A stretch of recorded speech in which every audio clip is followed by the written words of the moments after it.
Did you know the Quran calls nature one of Allah's greatest signs? In Surah An-Nahl 16:10-11, Allah describes, He sends down rain from the sky, from it you drink, and by it grow vegetation for your livestock.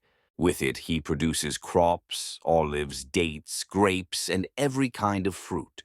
This isn't just poetry, it's a powerful invitation to open our eyes. The Quran teaches us to see mountains as stabilizers of the earth, rivers as sources of life, and trees as natural air purifiers. All centuries before modern science confirmed these facts. Every leaf, every raindrop, every sunrise is a love letter from our Creator.